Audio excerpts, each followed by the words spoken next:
Vamos nos colocar em pé e abrir a Bíblia do livro de Efésios, capítulo 4, versículo 15 e 16. Efésios, capítulo 4, versículo 15 e 16. Vamos ler a palavra do Senhor.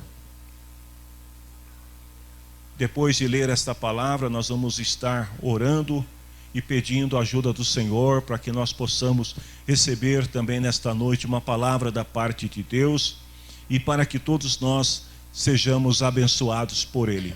Diz assim: pelo contrário, falando a verdade com espírito de amor, cresçamos em tudo até alcançarmos a altura espiritual de Cristo, que é a cabeça. É Ele quem faz com que o corpo todo, fique bem ajustado e todas as partes fiquem ligadas entre si por meio da união de todas elas. E assim, cada parte funciona bem e o corpo todo cresce e se desenvolve por meio do amor. Amém? Feche os teus olhos, oremos em nome do Senhor Jesus. Nós te agradecemos por esta reunião linda e abençoada que o Senhor nos permitiu fazer parte. Te louvamos, Senhor, pela vida da tua igreja que está reunida. Te louvamos, Senhor, pelas canções que o Senhor nos permitiu nesta noite exaltar, cantar em tua honra. E peço, Senhor, mais uma vez, debaixo da tua graça, Senhor, que o teu Espírito Santo possa usar a minha vida e que eu possa, Senhor, transmitir uma palavra que vá ao encontro das necessidades da tua igreja e que todos nós, Senhor, sejamos abençoados por esta palavra, em nome de Jesus, amém. Podemos assentar. Hoje eu vou começar a palavra com um certo desabafo pastoral, abrindo o jogo com a igreja. Como assim? Nos últimos anos, principalmente nesse período que nós tivemos um pouco antes da pandemia, depois período de pandemia, o pós-pandemia, aliás, eu já não sei se é pós, se é pré, porque está voltando de novo. Mas nesses últimos anos, eu tenho me questionado muito sobre os métodos que temos usado e se eles são suficientes para garantir um crescimento saudável à nossa comunidade, à nossa igreja. Desde que nós começamos esse ministério, e já faz 14 anos, ou está completando 14 anos agora, nós tentamos muitos métodos. E todos os métodos que nós utilizamos foi com o objetivo de experimentar um crescimento na igreja, tanto um crescimento em termos numérico, qualitativo, quantitativo, como também em termos de desenvolvimento humano, espiritual, ou seja, qualitativo. As pessoas que estão conosco há mais tempo e também aqueles que chegaram nos últimos anos, mas que seguem a igreja nas redes sociais e tiveram curiosidade de entrar principalmente nos álbuns de fotos antigos da igreja e ver um pouco da nossa história, vai ver que a gente já fez muita coisa. Nós já realizamos muitos eventos e, aliás, eu diria para vocês que alguns eventos até bastante curiosos e ousados. Eu estava meditando ontem, tentando lembrar de alguns desses eventos. Talvez alguns de vocês tenham participado deles. O Evangelizando com Arte, onde nós usamos a música, a dança, o circo e, pasme vocês, até luta ao ar livre para evangelizar. Quem se lembra disso? Do pastor montou o tatame, e desculpe a linguagem aqui um pouco vulgar, mas o pau comeu no bom sentido, porque o pastor, o faixa preta, o mestre, ele era pastor, e ele usou daquele momento para poder evangelizar algumas pessoas. Foi bastante interessante. Nós fizemos festas culturais na igreja. Quem se lembra das festas culturais típicas, né? Comida, bebida, danças típicas, né? Um negócio maluco, gente, cá entre nós. Nós montamos no endereço anterior, talvez alguns de vocês se lembram, do salão de ginástica, onde as irmãs se exercitavam lá no salão de ginástica. Alguém lembra disso? Né? Balé. A gente já trabalhou muito com alguns programas de discipulados, já treinamos muitos líderes na igreja, e alguns desses líderes, depois de treinados, foram servir em outros lugares.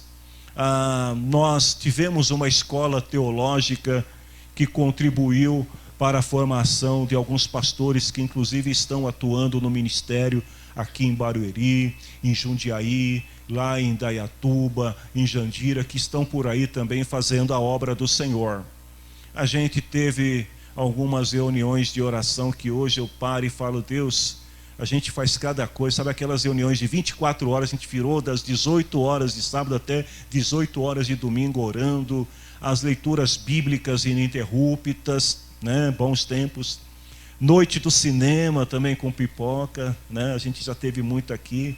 Teve um evento que sempre que eu olho para a irmã Nilda, eu lembro do seu falecido esposo, que foi a noite do rock gospel.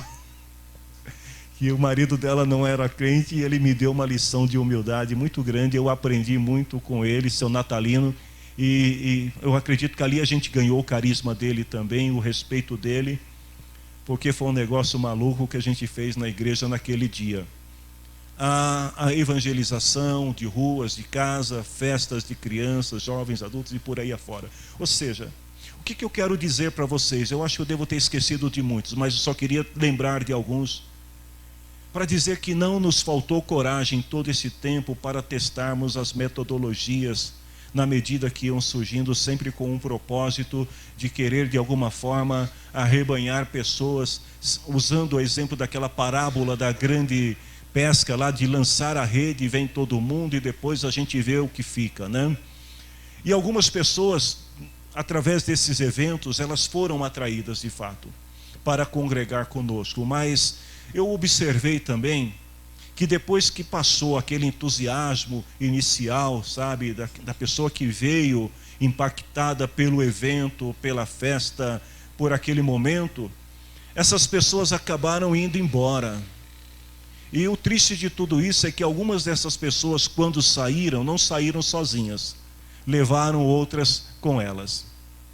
Então, a lição que eu tenho aprendido, e é por isso que eu falei, eu quero um desabafo pastoral aqui para vocês, é que realizar eventos com o propósito de atrair pessoas nem sempre traz bons resultados. Às vezes a gente acha que está ganhando, mas no final das contas nós estamos perdendo. Porque pessoas que vêm para a igreja atraídas, né, pelos eventos, pelas festas e por aí afora, elas vão embora quando cessa a novidade. Ou seja, a igreja, ela tem que deixar de ser igreja para se transformar num palco, numa casa de shows, de eventos constantes, sempre com o propósito de surpreender o público, para atraí-los, porque essas pessoas, na verdade, elas não vêm por causa do evangelho, vêm por causa das atrações.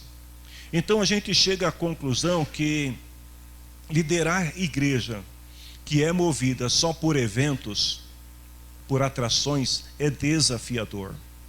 É desafiador, é cansativo e produz poucos resultados. Agora, o que a gente percebe também é que os anos passaram. E diante de tudo aquilo que nós falamos, dos seguidores, das redes sociais que alcançamos, principalmente nos primeiros anos da igreja, nós deveríamos ter aqui uma grande multidão de pessoas servindo a Deus conosco. Aliás, eu estou, de certa forma, cansado de ficar ouvindo elogios de pessoas que falam, pastor, você é uma benção, você é bonzinho, mas depois de um tempo as pessoas vão embora e eu fico mal para elas. A gente nem precisa disso. O que nós precisamos realmente, e aí me vem a pergunta, né, que é uma pergunta que eu estou tentando responder já faz não 14 anos, faz 30 e poucos anos, desde que comecei a pastorear a igreja, é o que fazer para que a igreja cresça de modo saudável. Ou seja, eu não tenho uma resposta.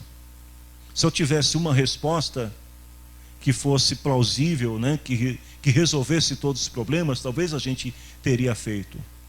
Mas ao mesmo tempo, quando eu olho para todo esse cenário, eu também não me sinto culpado pelos baixos resultados.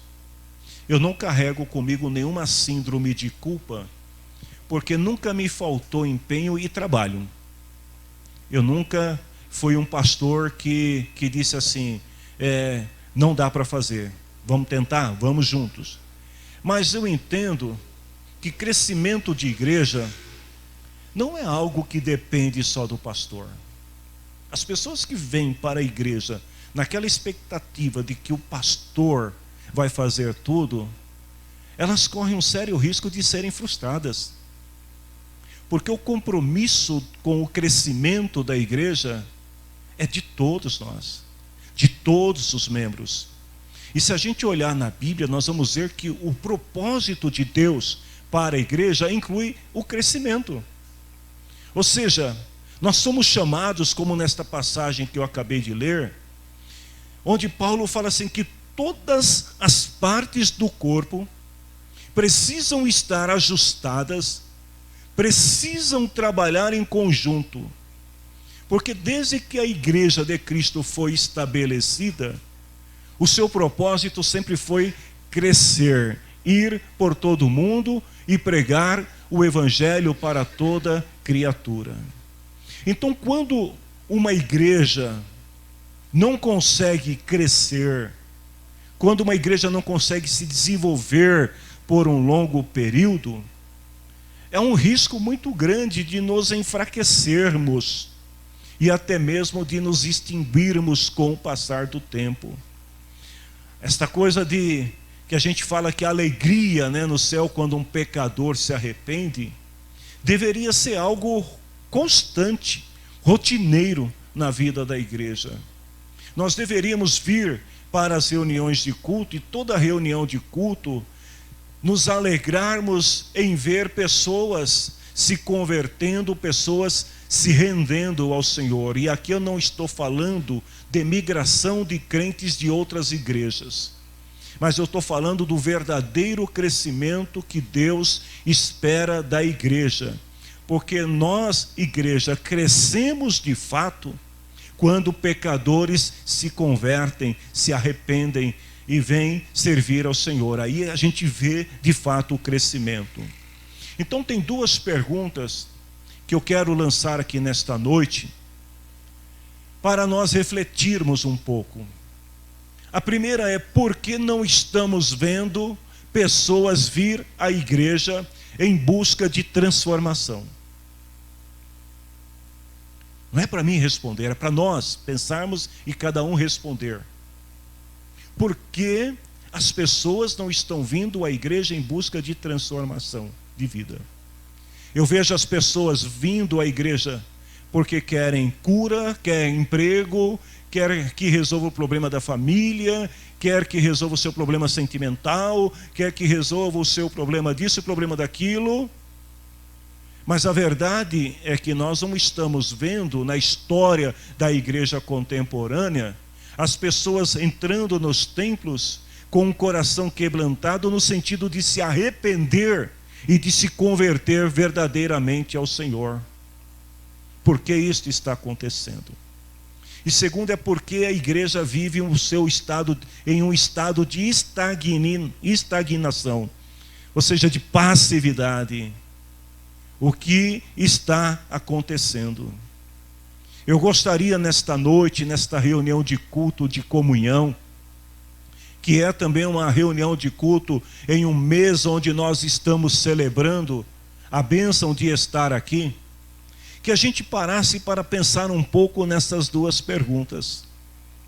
E eu quero passar para os irmãos, também não estou apresentando nenhuma fórmula mágica, mas eu quero apresentar até com base na Bíblia, alguns princípios que eu acredito que são importantes e que nós deveríamos observá-los com mais atenção.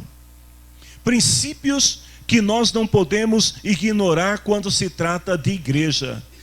Princípios que cada um de nós deveria buscar, cada membro se esforçar, no sentido de viver esses princípios, de praticar esses princípios, para que então aconteça aquilo que nós profetizamos, aquilo que nós desejamos, o que nós almejamos, que é ver o crescimento da igreja. E o primeiro princípio, eu vou falar só de 7 princípios hoje, não vou esgotar o tema. Mas o primeiro princípio é da unidade dos crentes. Como o mundo deve nos ver? Como você acha que as pessoas descrentes que estão lá fora devem nos enxergar? Vejam que o propósito da igreja nunca foi querer demonstrar, exemplo, potencial intelectual, artístico, espiritual, social, econômico de seu pastor e de seus líderes ou membros. Eu vejo muitas pessoas dizendo assim, vai lá na minha igreja, porque a celebridade X, olha, ela agora está congregando lá com a gente. E se você chegar cedo, até consegue um autógrafo. Igreja não foi chamada para isso. Porque na comunidade dos santos, todos são iguais aos olhos de Deus. Deus olha, Deus não vê rico e pobre. Deus não vê celebridade, Deus não vê artistas, Deus não vê esportistas e trabalhadores comuns, urbanos. Deus vê almas, vidas. Nós somos todos iguais aos olhos de Deus. Então vejam que a igreja, o propósito dela não é isso. Querer mostrar para as pessoas aquilo que ela ou seus membros são. Ou às vezes também querer impor uma série de exigências para que a pessoa se torne membro dela, como se ela fosse uma sociedade secreta. O pecador sedento, que deseja, que almeja receber a salvação e beber da água da vida, vai até a igreja, aí alguém vem com um questionário gigante para ele preencher, para ver se ele está qualificado a fazer parte. Isso também não é igreja. O propósito da igreja nunca foi apresentar beleza do seu templo e de seus programas. Aliás, gente, graças a Deus que aqui é tudo comum, tudo simples. Mas não é isso que deve atrair as pessoas. Quem faz a diferença na igreja, e a verdadeira identidade da igreja se revela através de nós. Nós somos a igreja, pastor, líderes e membros. Nós fazemos a diferença. Então, quando o mundo olha para nós, eles têm que olhar para quem? Para você. Tem que olhar para mim, tem que olhar para nós, e no conjunto da obra, uma das coisas que o mundo deve enxergar em nós é a nossa unidade. Ou seja, a unidade faz a diferença. A igreja de Atos dos Apóstolos, ela cresceu porque era uma igreja unida. E foi a unidade daquela igreja que impactou o mundo antigo, impactou a sociedade e causou uma grande transformação naquela época. A Bíblia diz que todos que criam estavam juntos e unidos. Era um só corpo. As pessoas olhavam para os crentes e ele não via A, B e C. Eles viam um só corpo, porque a igreja era una. Então a unidade, queridos, ela é essencial para a igreja. Porque na unidade nós aprendemos que ninguém é mais importante do que o outro. Porque na unidade nós entendemos que todos nós fazemos parte de um só corpo. E quando estamos juntos, esse corpo se torna mais belo, mais bonito e reflete a glória, a imagem do Senhor. Quem vai à igreja por causa de outra pessoa, como eu disse, corre o risco de se decepcionar, porque seres humanos são falíveis. Nas palavras do profeta Miqueias, lá no capítulo 7, versículos 5 e 7, o Senhor disse para ele: não acreditem nos vizinhos, não confiem nos amigos, cada um tome cuidado até com o que diz a sua mulher, pois hoje em dia filhos desprezam pais, filhos desobedecem às mães, noras brigam com as sogras, e os piores inimigos de qualquer pessoa são seus próprios parentes. Eu, porém, diz o profeta, ponho a minha confiança em Deus o Senhor, e confio firmemente que Ele me salvará. A pessoa que você mais admira pode te decepcionar, não porque ela quer fazer, mas porque ela é humana como você, e ela é falível como você.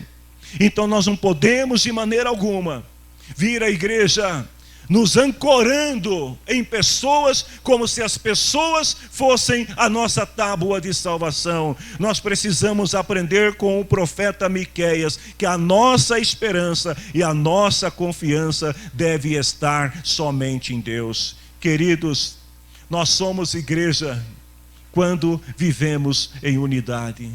E esse é um princípio que Deus quer que cada um de nós viva. Esse é um princípio que Deus quer que cada um de nós pratique. Nós precisamos estar em unidade. Segundo princípio, obediência à palavra de Deus. Ou seja, como que uma igreja constrói as bases para o seu crescimento? Primeiro a unidade. E depois nós temos o quê? A obediência à palavra de Deus. Ou seja, muitas igrejas, diga-se de passagem, têm deixado esse princípio da obediência à palavra de Deus de lado. E aí se preocupam tanto às vezes em crescer, trazer pessoas e mais pessoas, e aí depois chega um tempo, os problemas começam a acontecer. E por que esses problemas acontecem?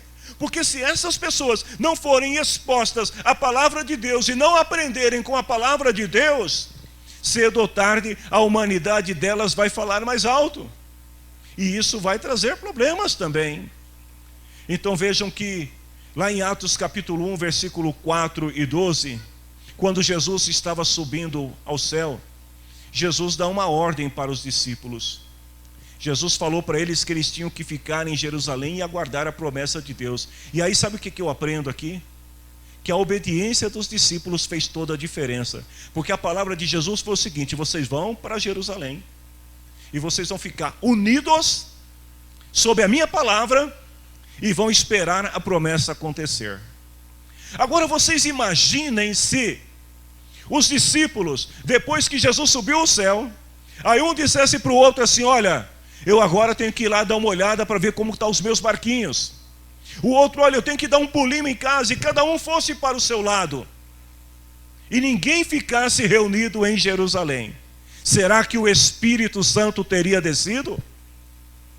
Se eles não estivessem em unidade e em obediência à palavra, o Pentecoste não teria acontecido, porque vejam bem, que foi a obediência dos discípulos, a ordem de Jesus, de manter-se unidos, que trouxe sobre eles o Espírito Santo. Está lá em Atos. Diz que eles estavam o quê? Unidos e reunidos quando o Espírito Santo desceu sobre eles. Querido, obediência é uma palavra que parece ser muito simples, mas todos nós sabemos que ela é difícil de aplicar.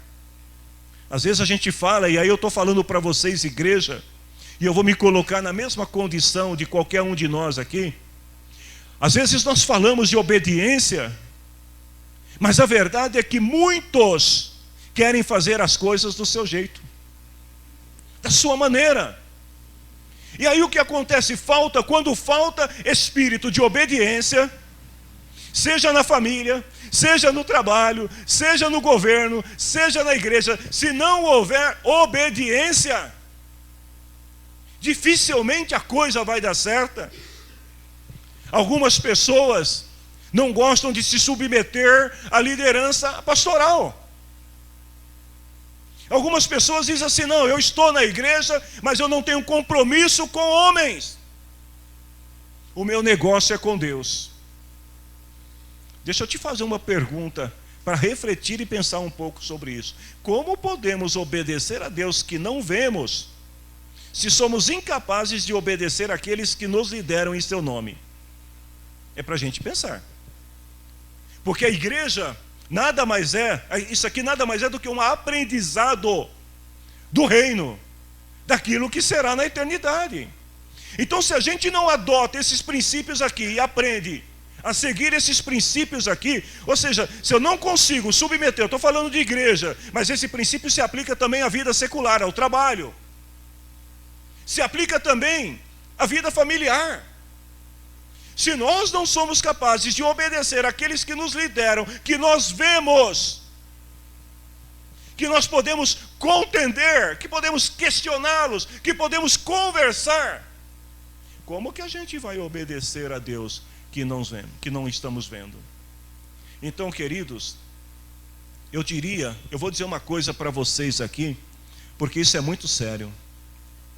Se alguma pessoa está numa igreja onde ela não consegue ter uma relação de obediência, de sujeição à autoridade, ao seu líder, se o problema está no testemunho do seu líder, eu não acredito na autoridade do meu líder porque ele não tem exemplo. Então o primeiro passo é cair fora.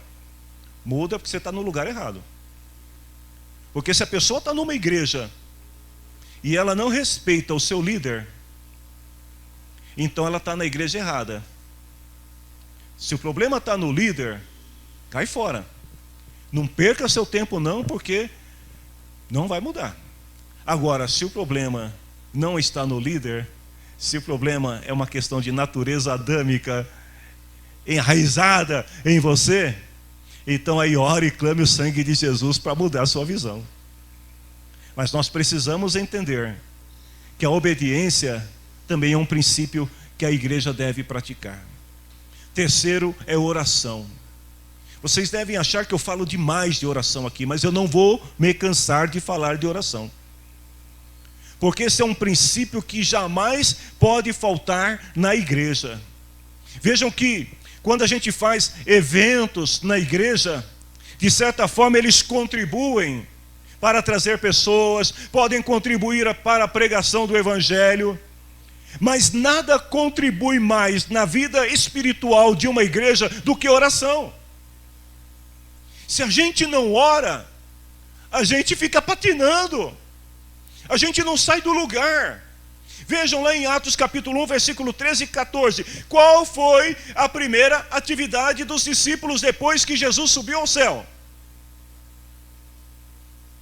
Eles foram para Jerusalém fazer o quê?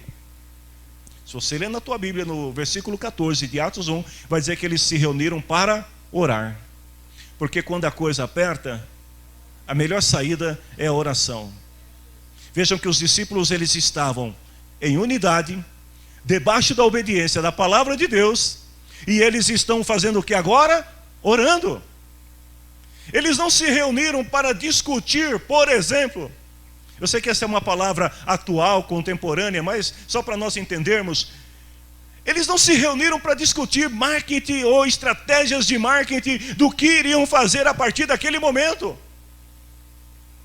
Eles não estavam reunidos ali para discutir como que eles iriam fazer para arregimentar, para reunir o grupo de seguidores de Jesus. Eles não se reuniram para discutir estratégias de como atrair pessoas. O propósito daquela reunião não era discutir metas, quem sabe superar Jesus na realização de milagres. Não, eles se reuniram para orar. Igreja, nós precisamos orar, porque a igreja que anda em unidade, em obediência, em oração, é uma igreja que cresce.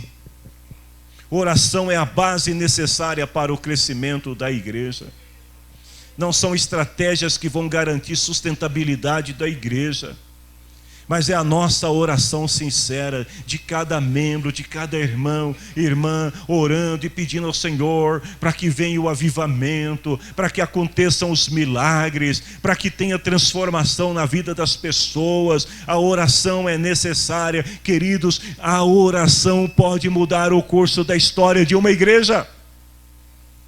Então nós precisamos orar. Olha que Paulo, ele reconhecia esse poder por trás da oração, tanto que lá em Efésios 6, 18 e 19, ele dá uma recomendação para os irmãos, dizendo assim: irmãos, orem sempre. Se você não puder fazer isso ou aquilo outro, tudo bem, mas não deixe de orar. Igreja, eu tenho uma palavra para vocês aqui nesta noite. Nós precisamos orar. Nós estamos devagar na oração. Tem pessoas que estão anos aqui servindo a Deus conosco, nunca vi numa oração coletiva. Nunca vi orar.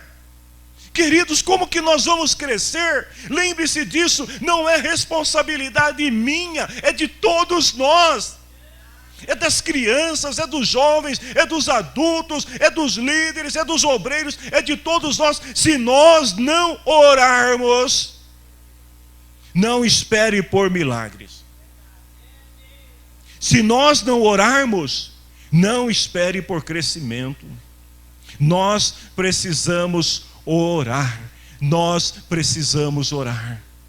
O quarto princípio é que Deus precisa ocupar o primeiro lugar na nossa vida. Eu vou te dizer uma coisa muito importante, querido. Nenhum pastor ou líder na sua igreja é mais importante do que Deus na tua vida. Deus é o centro da tua vida. Qualquer um de nós que estamos aqui, nós somos apenas parte desse corpo com funções de alimentar espiritualmente a igreja com a palavra, de alimentar a igreja com testemunhos, de alimentar a igreja com canções de adoração ao Senhor, mas na verdade nenhum de nós é mais importante. Se o Senhor decidir nesta noite me levar, me recolher, a igreja não deixa de existir. Pode ser que alguém fale assim: não, eu não quero assumir a igreja e este templo se feche, mas a igreja de Cristo continua. Porque nenhum pastor, nenhum líder é mais importante do que a presença de Deus. E os primeiros cristãos, eles entenderam isso muito bem, porque eles centraram a fé deles em Deus. Olha, os apóstolos eram homens extraordinários. Os apóstolos faziam milagres que não se vê em nossos dias. Mas mesmo assim, aqueles crentes depositaram a fé deles em quem? Em Deus, não nos homens. E quando é que Deus ocupa o primeiro lugar na nossa vida? Bem rapidinho. Primeiro, quando a sua vontade, a vontade de Deus sobrepõe a nossa vontade. É quando a gente está decidido a fazer alguma coisa e a palavra do Senhor nos diz para fazer diferente e você se sujeita a ela. Jesus estava lá no jardim do sofrimento, das lágrimas, e ele ora e fala assim: Pai, afasta de mim, tira de mim este cálice de sofrimento. Mas em seguida, Jesus fala assim: todavia, não seja como eu quero, mas que seja feito a tua vontade. Nós sabemos que Deus está ocupando o primeiro lugar em nossa vida quando o amor que temos por Deus nos domina completamente. Quando nós somos capazes de amar a Deus de todo o coração, quando somos capazes de amar a Deus de toda a alma e de todo entendimento. É quando o nosso amor declarado a Deus não é um amor superficial só de palavras, mas é um amor que se expressa também diante das ações do dia a dia. Deus ocupa o primeiro lugar na nossa vida quando nós reconhecemos que Deus tem planos diferentes para cada pessoa na igreja, e quando nós deixamos Deus guiar a igreja segundo a vontade dEle. O quinto princípio: dependa do Espírito Santo. Jesus disse para os discípulos: eu não vou deixar vocês sozinhos. O crente não está sozinho nesta vida. Você está muito bem acompanhado, porque dentro de você reside o Espírito Santo de Deus. Você é templo do Espírito Santo, então dependa do Espírito Santo. Não queira fazer as coisas sozinho, porque você tem dentro de você a presença invisível de Deus, para te guiar, para te orientar, para que você possa fazer a coisa certa na tua vida. Tem pessoas que acham que ser cheio do Espírito Santo é falar línguas estranhas. E tem alguns que falam sempre a mesma língua. Irmãos, reparem isso. Tem gente que fala línguas estranhas, mas é sempre a mesma coisa. É pá, pá, pá, pá, pá, não muda. Parece um papagaio que decorou algumas palavras e aí repete para querer dar uma áurea de espiritualidade. Tem gente que acha que se cair na unção, ou profetizar, e às vezes profecias que contrariam as Escrituras. Porque a gente precisa tomar muito cuidado com as profecias que se ouvem, submetê-las, apreciá-las à luz das Escrituras para ver se está de acordo com a palavra de Deus. E tem gente que ainda acha que assim, quando vê alguém pregando efusivamente, né, com eloquência e tal, e por aí afora, tem gente que acha que se tocar no pregador vai ficar cheio do Espírito Santo, como se a unção do pregador fosse maior do que o Espírito que está nela. Você não precisa que ninguém saia do seu lugar, vá lá, toca, põe a mão na tua cabeça e tal, porque o Espírito Santo já está dentro de você. O que você precisa entender é que o Espírito habita dentro de você, e que se você abrir o teu coração e deixar, ele vai inundar na tua vida como um cálice que transborda. Você vai ser cheio do Espírito Santo. Não precisa que ninguém toque você. Nós precisamos romper com essas coisas que está acontecendo no meio cristão, onde homens estão suplantando o lugar que é do Espírito Santo, e as pessoas estão dando mais ouvido para os outros do que ouvido para o Espírito Santo que está dentro dela, dizendo: eu quero falar com você, eu quero te guiar, eu quero mostrar para você o caminho. Mas às vezes a gente está procurando nos outros. Igreja saudável é uma igreja que se deixa mover pelo Espírito Santo. Quando os primeiros cristãos foram cheios do Espírito Santo, vocês lembram o que aconteceu? Qual que é a evidência de estar cheio do Espírito Santo? Quando eles foram cheios do Espírito Santo, eles começaram a glorificar a Deus perante o povo. Então, você quer saber se alguém está cheio do Espírito Santo? Comece a observar se a pessoa glorifica a Deus. E outra coisa interessante é que eles falavam em línguas, mas eles falavam uma língua que era compreendida por todos que ouviam. Tanto que os estrangeiros que estavam na cidade, eles diziam entre si: como é possível ouvir essas pessoas tão simples, falando na nossa língua e glorificando a Deus na nossa língua? Igreja, menos meninice e mais espiritualidade é o que nós estamos precisando. Muitos se arrependeram quando ouviram a pregação de Pedro, porque quando alguém está cheio do Espírito Santo e prega a palavra de Deus, acontece como Pedro, que quando ele estava terminando a sua pregação, ninguém veio na frente para pedir para Pedro tocar ele para ser cheio do Espírito Santo, não. As pessoas vieram até Pedro dizendo o seguinte: irmãos, o que nós temos que fazer para se converter? Porque quando a pessoa se entrega ao Espírito Santo, a primeira coisa que ela quer não é sair falando, pulando, saltando e revelando nada disso. A primeira coisa que alguém quer quando está cheio do Espírito Santo é se arrepender, é se submeter ao domínio de Cristo e dizer: Senhor, enche a minha vida. Ninguém precisava pressionar pessoas para que se tornassem crentes na igreja primitiva, porque todos queriam fazer parte daquele movimento. Não era a igreja que saía correndo e fazendo propaganda e colocando faixas nos postes. Não tinha poste. Colocando faixa nas árvores. Não sei se tinha árvores. Sei lá, colocando. E gritando. Não, a igreja não fazia nada disso. Porque as pessoas vinham até a igreja e diziam: eu quero fazer parte, eu quero experimentar esta alegria, esta plenitude, esse poder que vocês estão recebendo. Agora, o que a gente vê hoje em dia? Muita encenação. Gente, é nojento as encenações que se vê nos altares. É gente fingindo estar cheio do Espírito Santo. É gente tendo que usar de instrumentos, de acordes, para tentar sensibilizar o público, porque não consegue fazer isso com a sua vida no altar.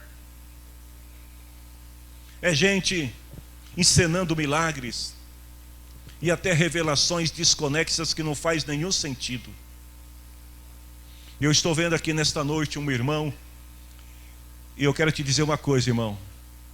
Eu vejo você com muitos cabelos na cabeça, é você mesmo. Irmão Creiton, eu te vejo com muitos cabelos na cabeça. Gente, vamos parar de brincadeira, né? Oh, Senhor, a gente precisa parar com essas coisas. Revelações furadas. Pessoas que agem como se fossem donos do Espírito Santo, dizendo assim: peraí, eu vou soprar agora, e na hora que eu soprar você vai ser cheio. E aí as pessoas ficam tudo esperando.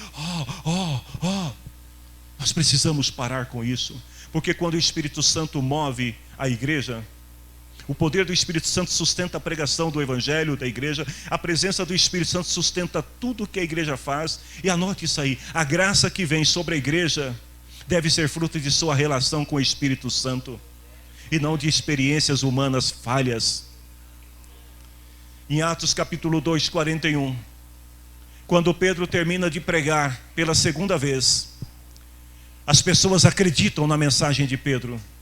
E naquele dia 3.000 pessoas se renderam ao grupo de seguidores de Jesus.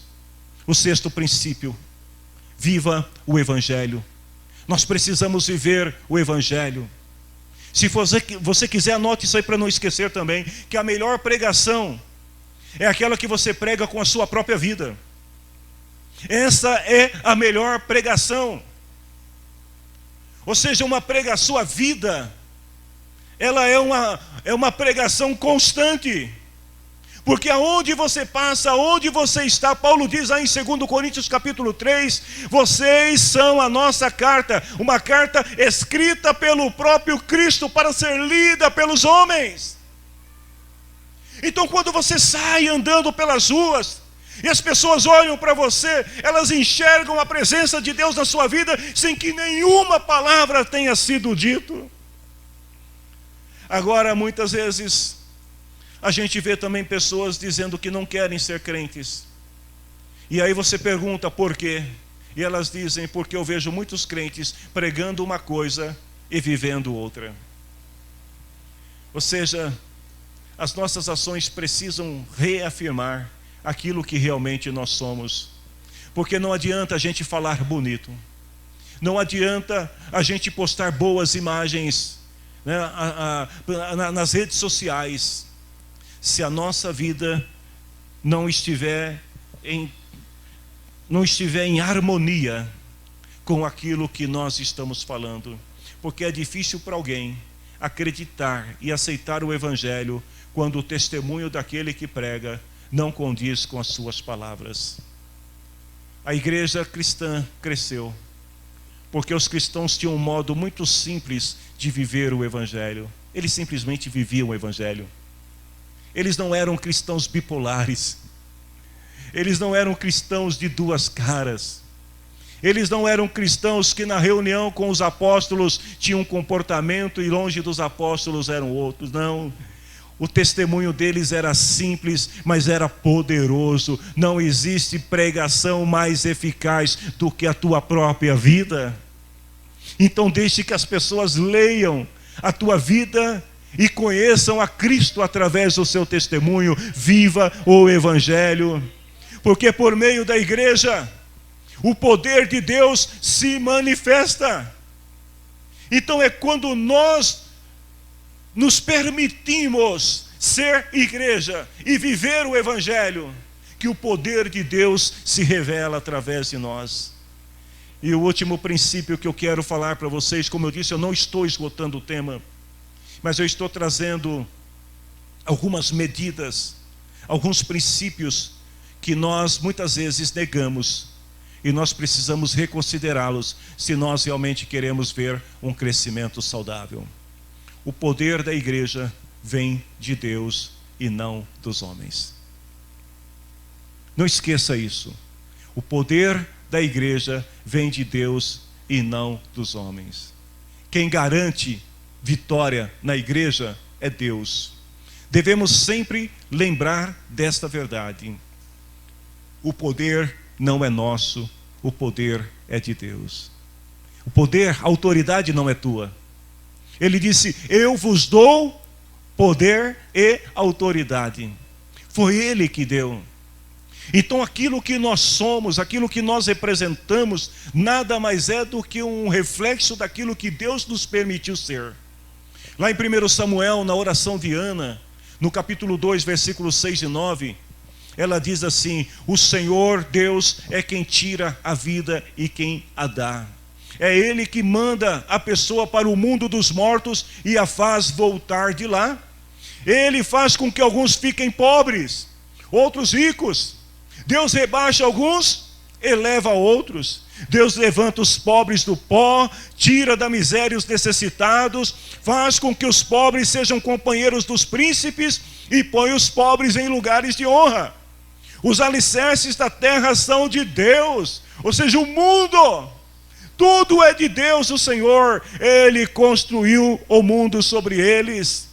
Ele protege a vida dos que são fiéis a Ele e não mais deixa que os maus desapareçam na escuridão, pois ninguém vence pela sua própria força. Ou seja, ninguém conquista, ninguém realiza, ninguém faz nada pela sua própria força.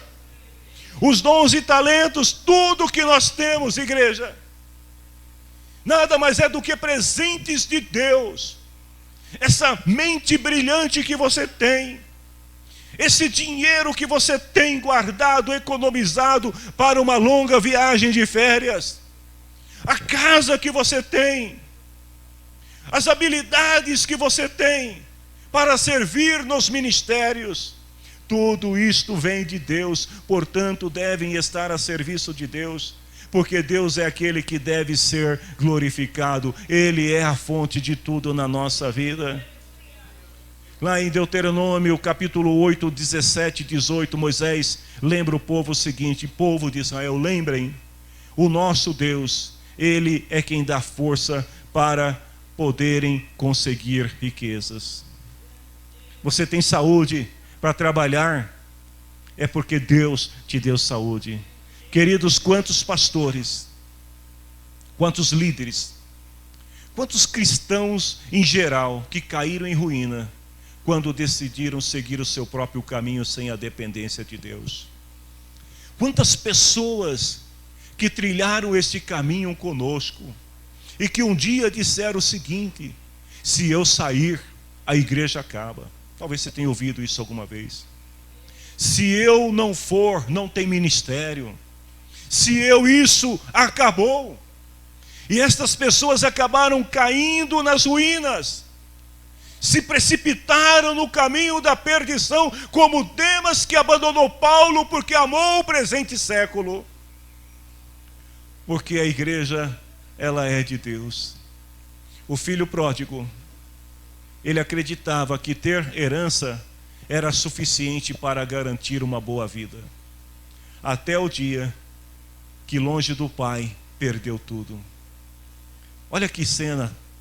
Enquanto ele estava na casa do pai, ele era herdeiro e ele tinha tudo. Mas no dia que ele decide sair da casa do pai, fala: não, o que é meu, é meu. Tem muita gente achando que o que você tem é teu. Não é teu, é de Deus. No dia que ele saiu: não, vou viver a minha vida. Eu vou usar o meu dom, o meu talento, o meu dinheiro, a minha capacidade, os meus recursos. Eu vou usar do meu jeito. Não demorou muito para perder tudo. Muitos cristãos estão agindo da mesma forma, porque não querem depender de Deus e não atribuem a Deus a glória devida. Tem uma palavra na Bíblia, lá em Atos capítulo 12, que conta a história de Herodes Agripa, que era, se não me engano, era neto de Herodes. Herodes Agripa Uma certa feita estava numa reunião, falando com o povo, e de repente o povo reconheceu nele a autoridade, o brilhantismo da sua oratória. E o povo disse assim: esse homem é um Deus que está falando, ele não é homem. Ou seja, a palavra dele é como a palavra de um Deus. A Bíblia diz que no mesmo instante o anjo do Senhor feriu Herodes, pois ele aceitou a honra que só Deus merece e morreu, comido por vermes. Queridos, que nós possamos reconhecer sempre a nossa dependência de Deus. Eu estou terminando esta palavra e gostaria muito que você lembrasse disso. Nós somos igreja por causa de Deus. Nós estamos aqui por causa de Deus. Se Deus não estivesse conosco, se Deus não fosse conosco, nós não estaríamos aqui agora para celebrar a nossa comunhão. Se Deus tivesse tirado o nosso fôlego de vida, nós não estaríamos aqui desfrutando da graça dele. Nós somos totalmente dependentes de Deus. Jesus falou: eu sou a videira verdadeira, vocês são o ramo. Se vocês estiverem unidos comigo, vocês vão produzir muito, vão dar muito. Mas se vocês estiverem fora de mim, vocês não podem fazer nada. Que nós possamos aprender nesta noite com estes princípios da unidade, da obediência, da oração, da priorização de Deus em primeiro lugar em nossa vida, da dependência do Espírito Santo, do viver o Evangelho de Cristo e também entender que o poder vem de Deus. Estas coisas geram crescimento saudável. Você quer que a sua igreja cresça? Você quer que esta igreja cresça? Então não podemos ignorar estes princípios. Eu convido vocês para se colocar em pé. O Ministério de Louvor vem à frente.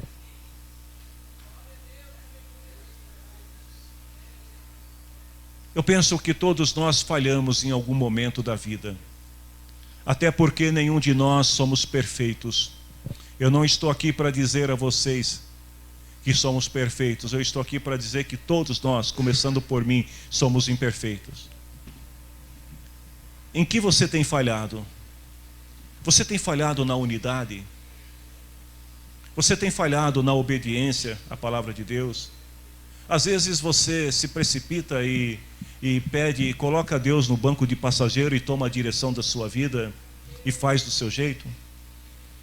Às vezes você esquece de contar com a ajuda do Espírito Santo e decide fazer do seu jeito.